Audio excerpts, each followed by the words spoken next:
Hello साथियों, नमस्कार। SMI channel में आपका स्वागत है। तो आज का ये वीडियो हमारा काफ़ी इम्पॉर्टेंट होने वाला है। तो चैनल पर नए हैं तो सब्सक्राइब कर लीजिए और बेल आइकन ऑल को प्रेस कर दीजिए। तो चलिए शुरू करते हैं। इन्वेस्ट्रोलॉजी। किसी भी कंपनी में सब कुछ बिजनेस ही होता है। वो अच्छा रहेगा तो स्टॉक भी अच्छा करेगा, और अगर वो अच्छा नहीं कर रहा है तो आज नहीं तो कल स्टॉक भी गिरना ही है।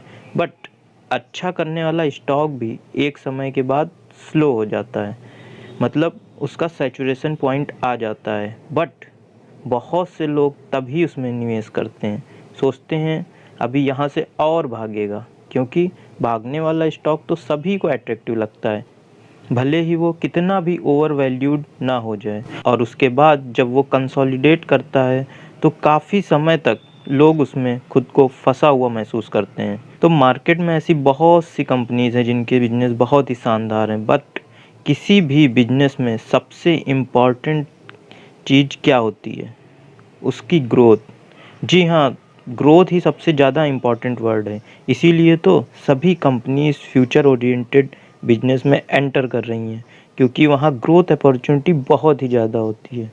वैसे तो 2-4% ग्रोथ भी ग्रोथ ही कही जाएगी, बट उससे क्या ही होता है। यहाँ हम एक्सपोनेंशियल ग्रोथ की बात कर रहे हैं। एग्जाम्पल के तौर पर टाटा पावर एकदम ख़त्म स्टॉक था, 12 साल से नीचे नीचे ही रेंग रहा था, तो एकदम से क्यों चल गया? Renewable sector, EV charging sector में कदम रख दिया। ऐसे ही ऑटोमोबाइल सेक्टर 2018 कोविड के पहले से ही रेंग रहे थे। ईवी सेगमेंट ने इनमें जान फूंक दी।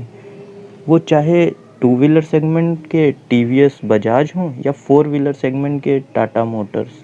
टाटा मोटर्स तो ईवी सेगमेंट में मार्केट लीडर बन गया। हालांकि उन्होंने अर्ली शुरुआत करी, और जब कोई ईवी करना ही नहीं चाह रहा था तब उनकी मार्केट में आ चुकी थी। मतलब कि कोई भी कंपनी या स्टॉक ख़राब नहीं होते हैं, उनके बिजनेस में वो पोटेंशियल होना चाहिए, वो ग्रोथ आनी चाहिए।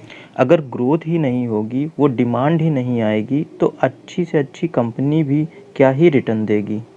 कितने ही ऐसे लोग हैं जो ये सब देखते ही नहीं हैं, बस कंपनी भागनी चाहिए, स्टॉक भागना चाहिए। तो इस वीडियो में हम 4 से 5 कंपनी को कवर करेंगे। आप चाहो तो इनको पढ़ सकते हो, और रिकमेंडेशन तो कोई है नहीं। तो ये कंपनी अपना नॉर्मल बिजनेस तो कर ही रही हैं, साथ ही एक नए बिजनेस में कदम रख रही हैं। अब वो सक्सेसफुल होंगी कि नहीं होंगी, ये वो किस तरह से बिजनेस करती हैं इस पे डिपेंड करता है, और उसका जो भी रिवॉर्ड होगा वो कंपनी को तो मिल ही जाएगा। तो पहली कंपनी है एचजी इंफ्रा इंजीनियरिंग्स लिमिटेड।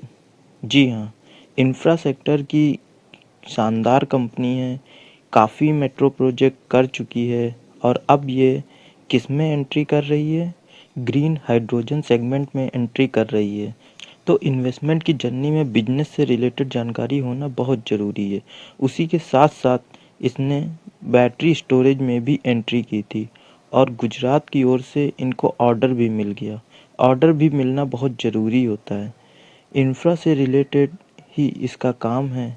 छोटे साइज की कंपनी है, 9,000 करोड़ का मार्केट कैप है, और शेयर होल्डिंग पैटर्न देखें तो इसका शेयर होल्डिंग पैटर्न में 71 से 72% प्रोमोटर्स के पास है, 2.6% एफआईआईज़ के पास, 12.7% डीआईआईज़ के पास, और बाकी 12.92% अप्रॉक्स 13% पब्लिक के पास है। So well balance share holding patterns है। देन अगली कंपनी है पीजी इलेक्ट्रोप्लास्ट। रिसेंट में इसका कॉर्पोरेट एक्शन हुआ है, तभी ये सस्ते दाम पर आ गया है। इसने किस सेगमेंट में एंट्री की है? ईवी सेगमेंट में। इन्होंने भी 2 सेगमेंट में एंट्री की है, एक है ईवी एंड दूसरा है लिथियम आयन बैटरी। क्यों किया है? क्योंकि ग्रोथ है इस सेगमेंट में। नॉर्मली इलेक्ट्रॉनिक गैजेट्स में इसका काम है, और ये काफ़ी अच्छा कर रहा है। लेकिन और अच्छा कंपनी ग्रोथ कराना है, रेवेन्यू कमाना है, तो ग्रोथ सेक्टर को तो पकड़ना ही पड़ेगा। ये भी एक मिड कैप स्टॉक है, 21,000 करोड़ का मार्केट कैप है, और शेयर होल्डिंग पैटर्न देखें तो इसका शेयर होल्डिंग पैटर्न में प्रोमोटर्स के पास 53%, एफआईआईस के पास 10%, डीआईआईस के पास अप्रॉक्स 10% एंड रिमेनिंग 25% पब्लिक के पास है। तो इसका भी well balance share holding patterns है। तो नेक्स्ट कंपनी है अंबर एंटरप्राइजेस इंडिया लिमिटेड। अंबर एंटरप्राइजेस किस में काम करता है? एसी कंपोनेंट में काम करने वाली कंपनी है और जितने भी दिग्गज एसी कंपनी हैं वो सभी इसके क्लाइंट हैं लगभग।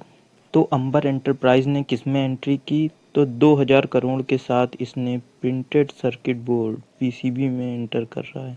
पीसीबी मतलब ये देखो, ग्रीन कलर का बोर्ड जिसमें सेमीकंडक्टर चिप आईसी वगैरह लगा होता है।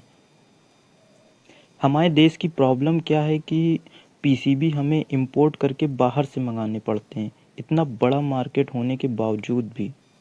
और अंबर एंटरप्राइज ने इन चीज़ों को ऑब्जर्व किया और इस सेगमेंट में बिजनेस एक्सपैंड करने जा रहे हैं।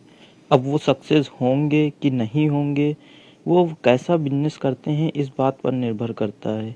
इसीलिए तो क्वार्टरली नंबर दिए जाते हैं कि चेक कर लो, मैनेजमेंट की कमेंट्री जैसी है वैसा नंबर में दिख रहा है, उस हिसाब से रेवेन्यू हो रहा है कि नहीं हो रहा है। ये सब चेक करने के लिए ही तो क्वार्टरली नंबर दिए जाते हैं। बाकी ये भी मिड कैप स्टॉक है, 19,000 करोड़ का मार्केट कैप है। और शेयर होल्डिंग पैटर्न देखें तो प्रमोटर्स के पास अप्रॉक्स 40%, एफआईआईस 26%, डीआईआईस अप्रॉक्स 18% और बचा हुआ 16% पब्लिक के पास है, यानी कि well balance share holding pattern है। तो नेक्स्ट कंपनी है ज़ोमैटो। ज़ोमैटो फूड डिलीवरी का काम करता है और 50 से 55% का मार्केट शेयर इन्हीं के पास है। वहीं स्विगी इनको कंपटीशन देता है। बस यही दो फूड डिलीवरी में मेन प्लेयर्स हैं, बाकी जो भी हैं वो बहुत छोटे छोटे हैं। ज़ोमैटो ने फूड डिलीवरी के साथ साथ क्विक कॉमर्स में एंट्री कर ली, ब्लिंकिट को ख़रीद लिया। शुरू में तो ये घाटे का सौदा लग रहा था, फिर जो बूम हुआ क्विक कॉमर्स में, फटाफट सामान पहुंचाने वाला बिजनेस, ब्लिंकिट के साथ साथ ज़ोमैटो के भी दिन बदल गए। अगर ज़ोमैटो फूड डिलीवरी में ही रहता तो ज़्यादा से ज़्यादा 50 से 60% मार्केट कवर कर लेता और कितना ही ग्रो करता। उसी के साथ ज़ोमैटो ने पेटीएम का टिकटिंग वाला भी बिजनेस खरीद लिया और उसका एक्विजिशन भी कंप्लीट कर चुका है। तो इस प्रकार से कंपनी काम करती है जिससे उनको क्या मिल सके, एक्स्ट्रा और ग्रोथ मिल सके।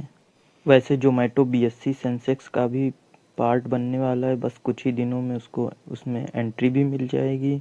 तो ज़ोमैटो एक लार्ज कैप स्टॉक है, अप्रॉक्स 3 लाख करोड़ का मार्केट कैप है। और शेयर होल्डिंग पैटर्न देखें तो इसमें प्रमोटर, तो ये प्रोफेशनली वेल मैनेज्ड कंपनी है, इसमें प्रमोटर्स नहीं दिखेंगे। एफआईआईस 50%, डीआईआईस 20% और रिमेनिंग 27% पब्लिक के पास है। तो ज़्यादा शेयर एफआईआईस एंड डीआईआईस के पास हैं, ये अच्छी बात है। तो नेक्स्ट कंपनी की बात करें तो नेक्स्ट कंपनी है easy trip planner. Corporate action के चलते इसका प्राइस 16 से 17 रुपये पर आ चुका है। वैसे तो प्राइस वाइस को देखना नहीं होता है, बिजनेस को देखना होता है। तो टूरिज़्म वाला इनका बिजनेस है, बट अब ये कौन से सेक्टर में एंट्री कर चुके हैं? इलेक्ट्रिक बस मैन्युफैक्चरिंग वाला बिजनेस। तो इन्होंने जब अनाउंस किया 200 करोड़ इन्वेस्ट कर रहे हैं हम इस बिजनेस को बड़ा बनाने के लिए, तब स्टॉक भी अच्छा भागा था। काफ़ी छोटी कंपनी है, अप्रॉक्स 6000 करोड़ का मार्केट कैप है।